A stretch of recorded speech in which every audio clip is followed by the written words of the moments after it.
नमस्कार, मैं हूं नाथूलाल। आप देखना शुरू कर चुके हो टुडे न्यूज़ टीएसपी। आज हमारे साथ मौजूद है भारत आदिवासी पार्टी के प्रदेश अध्यक्ष रमेश जी मेड़ा, और ये अपने अलग अंदाज में जाने जाते हैं वैभव भाषणों से, और इनका जो है इंग्लिश भी अच्छी बोलते हैं। और इनसे हम आपको पूरी जीवन कहानी पूरी बताएंगे इस वीडियो के अंदर, और वीडियो में बने रहे।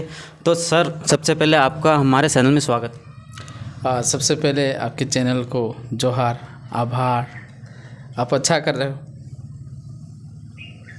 तो सर, जो आप बच्चों को इंग्लिश पढ़ाते हो और आप खुद इतनी इंग्लिश अच्छी बोलते हो, और ये मतलब अपने जो ट्राइबल एरिया है, इस एरिया में मतलब पहले आप सीखे उस समय से मतलब इतने इंग्लिश लोग तो नहीं समझते थे। आप मतलब कैसे तैयारी करके इंग्लिश, कहाँ से कोचिंग की, कैसे सीखे इंग्लिश? सबसे पहले मैं 2010 के अंदर 12th पास करने के बाद उदयपुर गया बीएससी नर्सिंग करने के लिए। तो बीएससी नर्सिंग के अंदर एडमिशन लिया, और जो बीएससी नर्सिंग कोर्स है वो पूरा इंग्लिश मीडियम के अंदर है। और वहाँ पर एक टीचर आई हुई थी, वो दिल्ली से पढ़ी हुई थी। उन्होंने दिल्ली से बीएससी नर्सिंग कर रखा था और थी पंजाब की। तो वो अक्सर इंग्लिश बोला करती थी, तो उससे मुझे दिक्कत होती थी। I was not able to understand हर लैंग्वेज, तो मैं समझ नहीं पा रहा था। तो फिर मैंने सोचा क्यों ना मुझे भी इंग्लिश सीखनी चाहिए। तो उसके बाद I had joined English spoken coaching class in Udaipur. English spoken coaching class वहाँ ज्वाइन किया, और वहाँ पर I went that coaching class regular for 1 year. लगभग 1 साल तक वहाँ मैं गया, इंग्लिश ग्रामर के साथ स्पोकन सीखा। और वहाँ पर भी थोड़ा इशू हो गया था उस कोचिंग क्लास पे जहाँ पर मैं इंग्लिश सीखने के लिए गया था। तो फिर उसके बाद मैंने ठान लिया था कि अब मैं खुद ही यहाँ कोचिंग क्लास चलाऊँगा, बच्चों को इंग्लिश सिखाऊँगा। जो गरीब बच्चे हैं, जिनके पास पैसा नहीं पर्याप्त रूप से, तो उन बच्चों के लिए मैं भी अंग्रेज़ी पढ़ाऊँगा और इनको अंग्रेज़ी सिखाऊँगा। तो वहाँ से मैंने संकल्प लिया था। तो फिर वहाँ मैंने the elite English spoken coaching class Udaipur में सेक्टर 6, अभी आयुष पैरामेडिकल कॉलेज जहाँ चलता है, डॉक्टर राम मीणा है, तो उसी कॉलेज के अंदर मैंने the elite English spoken institute खोला था। तो वहाँ से मैंने बच्चों को अंग्रेज़ी पढ़ाना शुरू किया, और काफ़ी बच्चों को पढ़ाया। जैसे बीटेक स्टूडेंट्स है, बीएससी नर्सिंग स्टूडेंट्स है, होटल मैनेजमेंट वाले हैं, आरसीए स्टूडेंट है, ऐसे सारे प्रोफेशनल स्टूडेंट्स हैं। उन सारे स्टूडेंट को मैंने अंग्रेज़ी सिखाई। और उसके बाद 2018 के अंदर I got married and I shifted to Pratapgarh. फिर मैं प्रतापगढ़ आ गया। फिर प्रतापगढ़ आके भी मैंने यहाँ पर कोचिंग क्लास स्टार्ट किया, और तब से लगाकर अब तक मैं लगातार पढ़ा रहा हूँ बच्चों को। इंग्लिश ग्रामर, इंग्लिश स्पोकन के साथ साथ इंग्लिश लिटरेचर भी पढ़ाता हूँ BS first year, second year और थर्ड ईयर के स्टूडेंट को। तो सर, आपने बताया इंग्लिश उदयपुर कोचिंग ज्वाइन की, वहाँ पर सीखा, तो वहाँ पे कुछ बर्ताव, ऐसा व्यवहार नहीं हुआ आपके साथ? एक आदिवासी बच्चा है, ये हमारे कोचिंग में ज्वाइनिंग ले रहा है, ऐसे पैसे पहले कुछ चलता था? नहीं, वहाँ ऐसा कुछ नहीं हुआ। लेकिन जो मैटर हुआ है वो मैटर, जब मैं अंग्रेज़ी थोड़ा थोड़ा बोलने लगा था, I was able to speak English little, then there was some issue. कुछ मामला हुआ और मुझे वहाँ से निकाल दिया। तो मुझे वहाँ से निकाल दिया, वो वही इशू था। और वहीं से मैंने ठान लिया था कि नहीं, मैं अब अंग्रेज़ी इंग्लिश कोचिंग क्लास खोल के दिखाऊंगा और बच्चों को अंग्रेज़ी बोलते हुए दिखाऊंगा। बाकी जब मैंने एडमिशन लिया उस समय ऐसा कुछ नहीं था, वहाँ ऐसा भेदभाव नहीं था। लेकिन बाद में ज़रूर हुआ, जब मैं अंग्रेज़ी बोलने लगा था तो उस समय मुझे नज़रअंदाज किया जाने लगा था। फिर वो निकाल ही दिया, लास्ट में तो मुझे वहाँ से निकाल ही दिया था, ऐसा हुआ। अच्छा, तो आपके घर वाले मतलब कितना सपोर्ट था? आप जब इंग्लिश सीखने गए तो आप घर पे आके भी इंग्लिश बोली होगी आपने, मतलब तब घर वालों को समझ में आता था? क्या बोलते थे घर वाले? नहीं, मैंने घर वालों के सामने तो कभी अंग्रेज़ी नहीं बोली। घर वालों के सामने तो हमेशा अपनी जो मातृभाषा है, मातृ बोली है, उसी बोली का उपयोग किया मैंने। लेकिन उनको बता दिया था कि मैं इंग्लिश सीखने जा रहा हूँ। तो मेरा माता पिता का तो हमेशा से बहुत ज़्यादा सपोर्ट रहा। मेरे माता पिता दोनों ही किसान हैं। मेरी माँ गाय भैंसे चराती है और पिताजी किसान हैं, खेती करते हैं। और लेकिन उनका जो मेरे प्रति जो सपोर्ट रहा है वो मैं शब्दों के अंदर व्याख्या नहीं कर सकता हूँ। शायद मैं ये कह सकता हूँ कि मैंने जो चाहा वो मैंने किया और मेरे माता पिता मेरे हर निर्णय के साथ खड़े रहे। तो माता पिता के बारे में अगर बात करूँ तो वो मेरे भगवान हैं आज की तारीख में। तो सर जो बाहर से ये वीडियो देख के जो बाहर से कोचिंग ज्वाइन करेगा, जो बाहर से आएगा, उनके लिए क्या व्यवस्था है हॉस्टल की, ऐसे कुछ? नहीं, हॉस्टल की तो व्यवस्था नहीं, पर यहाँ कमरे मिल जाते हैं किराए पर, बहुत सारे कमरे मिल जाते हैं। यहाँ तो हम सिर्फ ये सुविधा देते हैं कि कोचिंग क्लास की सुविधा देते हैं, जहाँ पर इंग्लिश ग्रामर सिखाते हैं। ये लगभग 6 से 7 महीने का कोर्स है, केवल ग्रामर ही ग्रामर। जैसे कोई स्टूडेंट है, कंपटीशन एग्ज़ाम की तैयारी कर रहा है, सेकेंड ग्रेड है, फर्स्ट ग्रेड है या सेकेंड लेवल है इंग्लिश से, तो मैं ये कह रहा हूँ कि 60 to 70% जो ग्रामर हम यहाँ पढ़ाते हैं वही ग्रामर सेकेंड ग्रेड के अंदर आती है। और यहाँ से बच्चों का सिलेक्शन भी हुआ सेकेंड ग्रेड के अंदर। सेकेंड लेवल के अंदर तो काफ़ी स्टूडेंट चयन हुए, आज टीचर हैं, पढ़ा रहे, सरकारी स्कूलों में सेवाएं दे रहे हैं। लेकिन सेकेंड ग्रेड के अंदर भी बच्चों का अपने यहाँ पढ़ के चयन हुआ है। तो हम जो कोर्स पढ़ाते हैं वो सारा कोर्स है वो कंपटीशन के हिसाब से, और साथ साथ ही जो स्पोकन करना चाहता है तो 7 महीने के बाद उसको स्पोकन की रिहर्सल करवाई जाती है, अभ्यास कराया जाता है, और 3-4 महीनों के अंदर वो बच्चा भी इंग्लिश अच्छे से फराटेदार बोलने लग जाता है। हिंदी मीडियम गवर्नमेंट स्कूल से पढ़ा हुआ बच्चा भी अच्छे से इंग्लिश बोलना सीख जाता है। तो हम पूरी गारंटी के साथ अंग्रेजी सिखाते, भले वो जीरो आया ना, मतलब हिंदी इंग्लिश के अंदर उसका परफॉर्मेंस कैसा भी रहा स्कूल्स के अंदर, स्कूलिंग के अंदर, या इंग्लिश कैसी भी रही है, लेकिन मैं ये कह सकता हूँ कि अगर वो बच्चा मेरे पास आता है, कमज़ोर से कमज़ोर बच्चा मेरे पास आता है, तो मैं उसको 12 महीने के अंदर गारंटी के साथ अंग्रेज़ी बोलना सिखा सकता हूँ। ये मेरा अनुभव है। तो सर वहाँ पर आप अकेले टीचर हो और भी कोई टीचर है पढ़ाने के लिए? मेरे साथ मेरे अलावा विजय सर करके हैं, वो असिस्टेंट टीचर हैं, और एक फीमेल टीचर भी हैं जिनका नाम रितिका है, तो वो छोटे बच्चों को पढ़ाती है, और बाकी मैं भी पढ़ाता हूँ। तो सर वहाँ पर छोटे बच्चों से लगाकर second grade, first grade, RS किसी की भी तैयारी करने के लिए आ सकते हैं? हाँ, वहाँ पर 5th क्लास से लगाकर जो BA MA और टीचर भी वहाँ आते पढ़ने के लिए, टीचर्स, गवर्नमेंट सर्वेंट टीचर भी आते हैं, सेकेंड ग्रेड तक टीचर भी आए हुए अपने कोचिंग क्लास पे। तो वहाँ पर जैसे हाउसवाइफ होती है ना, वो भी आती है। तो हर लेवल का स्टूडेंट वहाँ पर आता है, हर लेवल का। कोई ऐसा नहीं कि यहाँ 6 से लगाकर 10th के बच्चों को ही प्रवेश दिया जाता है, 10 से 12 तक ही दिया जाता है, ऐसा कोई बाउंडेशन नहीं। हाँ, 5th क्लास से कोई भी बच्चा आएगा तो वो अंग्रेज़ी सीख सकता है, और सिखाते हैं। तो सर आप भारत आदिवासी पार्टी के प्रदेश अध्यक्ष हैं, और अभी जो अपने होली से जो फसली उत्सव का कार्यक्रम, मतलब होली से बाद में होता है, अलग अलग ब्लॉक या जिलों अलग अलग होता है, उनके बारे में थोड़ा बताइए। देखो, ये जो फसलों उत्सव या होली महोत्सव जो होता है, ये खुशियों का त्यौहार है, रंगों का त्यौहार है, और ये सबसे बड़ा आदिवासी समुदाय का सबसे बड़ा त्यौहार है। और इस त्यौहार पर खुशियों, मतलब खुशियों का सरोवर होता है, तो लोग आपस में मिलते हैं।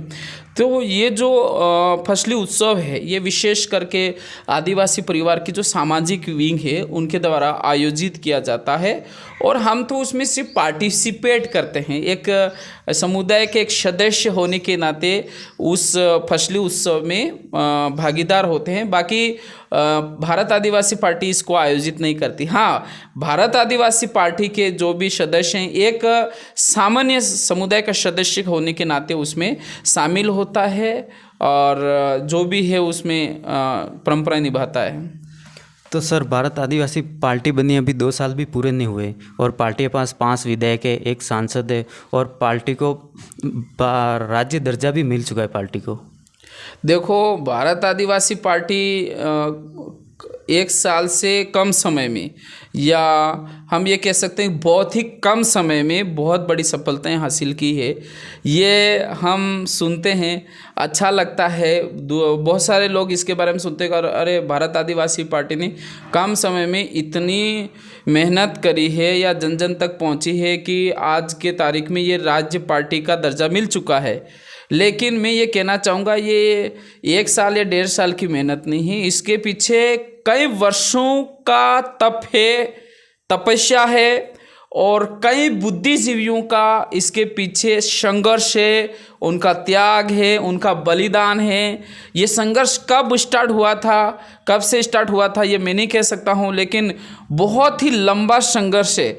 और उस संघर्ष और अनुभव के बदौलत परिणाम आज की तारीख में भारत आदिवासी पार्टी के 4 विधायक हैं, एक सांसद है।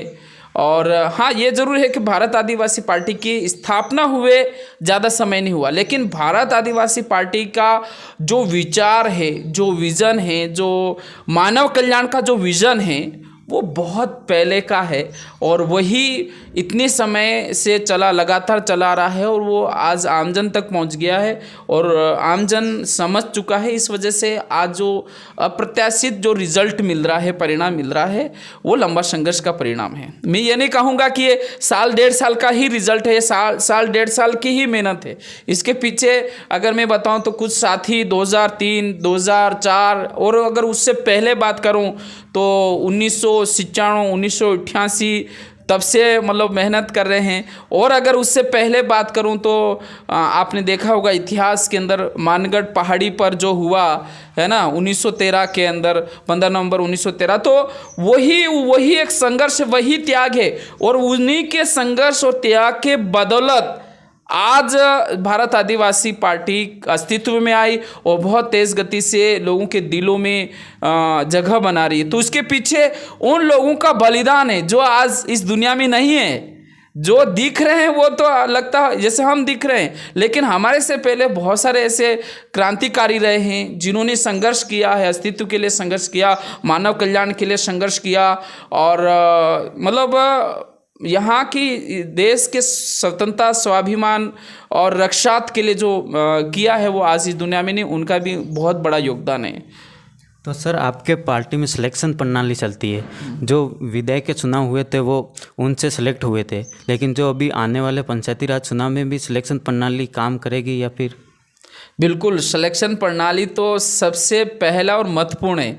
अच्छा, भारत आदिवासी पार्टी का तेज़ गति से आगे बढ़ना और जनप्रतिनिधि का विजय होना, इसके पीछे एक सुदृढ़ अगर कारण अगर आप देखोगे तो उसके पीछे है कि जाजम व्यवस्था। और जाजम व्यवस्था के अंदर उस व्यक्ति का चयन होता है जो काबिल है, डिज़र्व करता है, जो जनता के बीच में है, जनता के सुख दुख के साथ है, जनता के मुद्दों को लेकर चलने वाला है, वही उसी व्यक्ति का चयन जाजम करती है। और जाजम के अंदर हर वह व्यक्ति शामिल होता है जो उस क्षेत्र का निवासी है, तो वही उनको चयन करने का अधिकार है। तो अभी जो पंचायती राज चुनाव की अगर बात करते हो तो वो व्यवस्था तो निरंतर जारी रहेगी। तो सर, आपके पार्टी में हमने ऐसी नई चीज़ देखने को मिली जो मतलब आम जनता होती है उनके साथ में ही जो नेता होते हैं वो भी बैठते हैं, ऐसे किसी पार्टी में हमने आज तक कभी नहीं देखा पहले। यही तो है ना, जो भारत आदिवासी पार्टी है उसमें ऊंच नीच नहीं है, भेदभाव वाला सिस्टम हमारे इसमें नहीं। जो आप दूसरी पार्टियों के अंदर देखते होंगे, जो नेता लोग होते हैं उनके लिए विशेष व्यवस्थाएं होती बैठने के लिए और आमजन हैं, पर ये लोकतंत्र है। पहली बात तो जो व्यक्ति आज की तारीख में एमपी बनता है, सांसद बनता है, विधायक बनता है, तो वो किसकी बदौलत बनता है, उसके पीछे किसका हाथ है? तो आमजन का। वोट किसने दिया? देखो, लोकतंत्र है, तो लोकतंत्र की जो नींव है, असली नींव है, वो मतदाता है। इस देश का मतदाता है, आमजन है। और जब जीतने के बाद जब वो दूरियां बढ़ जाती है तो वहाँ लोकतंत्र खत्म हो जाता है। लोकतंत्र एक जाजम के ऊपर होता है, जाजम ही एक लोकतंत्र होता है। तो यहाँ पर इस तरह का हमारे जो व्यवस्था है उसमें जाजम के ऊपर सांसद नहीं होता है, विधायक नहीं रहता है, वह भी एक आम व्यक्ति ही होता वहाँ पर। यानी कि आम व्यक्ति और जनप्रतिनिधि, उनके बीच में कोई दूरियां नहीं होती, और दूरियां नहीं होने की वजह से आम व्यक्ति है, जो गरीब है, जो मतलब हम ये कह सकते हैं कि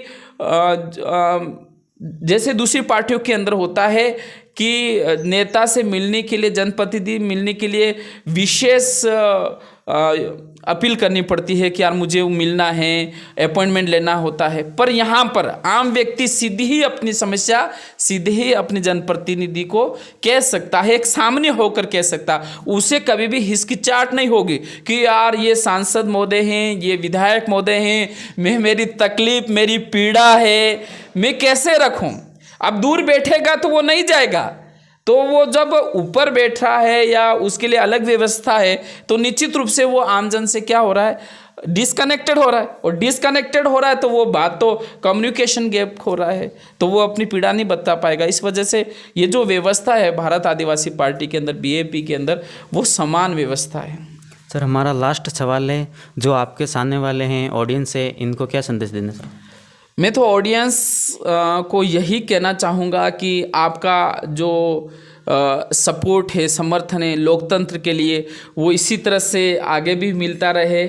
और आपके जो सवाल है, आपके जो सुझाव है, वो निरंतर हमें भेजे हैं, हमें भेजें। और ये जो वीडियो आपके पास आएगा उसके माध्यम से भी हमें भेजें। और आपके जो मुद्दे हैं, क्या मुद्दे आप क्या चाहते हैं भारत आदिवासी पार्टी से, तो वो भी अपने बेधड़क रूप से आप हमारे सामने रखें। निश्चित रूप से आपके मुद्दे हैं जो विधानसभा के अंदर सड़कों पर उठाए जाएंगे, सड़कों से विधानसभा तक उठाए जाएंगे, और आपका प्यार निरंतर इसी तरह से हमें मिलता रहे। तो ये थे हमारे भारत आदिवासी पार्टी के प्रदेश उपाध्यक्ष, इन्होंने प्रदेश अध्यक्ष, और इन्होंने अच्छी बात हमें बताई। और जिसको कोचिंग ज्वाइन करना है, 5वीं से लगाकर जिस भी तैयारी कर रहे हो आप, तो इनके कोचिंग में आप आ सकते हो, इन्होंने बताया। और अभी तक आपने हमारे चैनल को सब्सक्राइब नहीं किया, चैनल को सब्सक्राइब कर दीजिए और टुडे न्यूज़ के साथ बने रहे। नए वीडियो और नई खबरों के साथ मिलते हैं, तब तक के लिए